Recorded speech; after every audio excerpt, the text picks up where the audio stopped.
खचून कसा जाईल या संदर्भात मोठे षडयंत्र चालू आहेत। असो, महाराष्ट्रामध्ये 11 ते 15 दरम्यान पाऊस होणार आहे असं जेव्हा अंदाज दिलाय आपण उन्हामध्ये 11 तारखेपासून वातावरण हे पूर्ण चेंज देखील झालंय। महाराष्ट्रामध्ये ज्या कोपऱ्यामध्ये काल वातावरण होतं त्या कोपऱ्यापर्यंत वातावरण आजही पोहोचलंय। पावसाची धार बनायला फक्त गरमीची लेवल कमी पडली आणि ती उद्या 13 ऑगस्ट पासून गरमीच्या लेवलला देखील वाढ व्हायला सुरुवात होते। 13, 14 आणि 15 ह्या 3 दिवसामध्ये महाराष्ट्रामध्ये पाऊस होईल।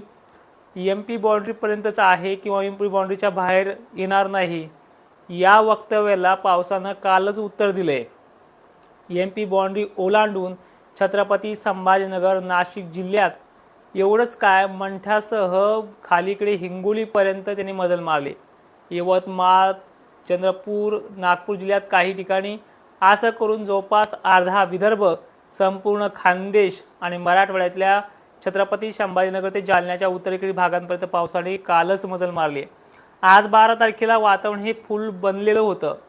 वातावरणात ह्युमिडिटी लेवल म्हणजे उष्णता नसल्यामुळे पाण्याच्या थेंबाची जाडी बनू शकली नाहीये। मात्र 13 ऑगस्टला ती जाडी बनणार आहे आणि येणाऱ्या 14 आणि 15ला निर्णायक दिवस असणार आहे।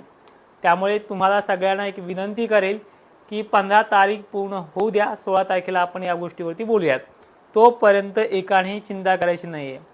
वातावरण थोडं फाकलेलं दिसलं किंवा वातावरण जर पाऊस कमी पडत असला पण भावना अशी आहे की पाऊस न पडायला पाहिजे, भावना अशी की पाऊस पडू नये म्हणजे तोडकरला आपण कैचित घेऊ, ही वेळ येणार नाहीये। तुम्हाला मी सरळ सांगितलं की 15 तारखेपर्यंत अनेक शेतकऱ्यांना वेटिंग करावी लागणार आहे, हे अंदाज द्यायच्या अगोदरही सांगितलेले आहे। महाराष्ट्रात कमीत कमी खानदेश, विदर्भ आणि मराठवाड्यात तरी सर्वदूर पाऊस होईल। पश्चिम महाराष्ट्रातही सर्वदूर होईल, पण काही ठिकाणी मध्यम, काही ठिकाणी चांगला अशीची शक्यता आहे।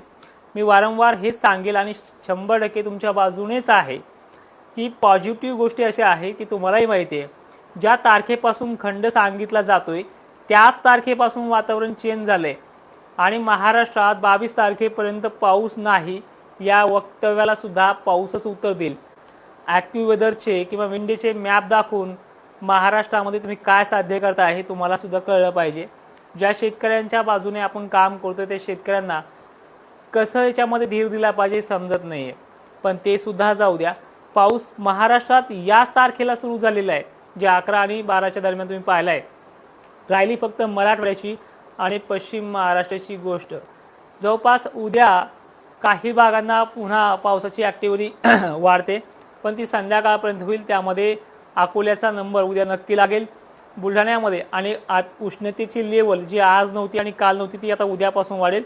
उन्हाचा चटका काही भागांमध्ये पाहायला मिळेल, त्यामुळे कमीत कमी उद्या अकोला, नागपूर, चंद्रपूर ते बुरहानपूर मागे निघलेला पट्टा, बुलढाणा जिल्हा, भोकरदन, जाफराबाद, त्यानंतर जालन्यात बऱ्याच ठिकाणी तर परभणी, नांदेडपर्यंत त्याची मजल चांगली आहे।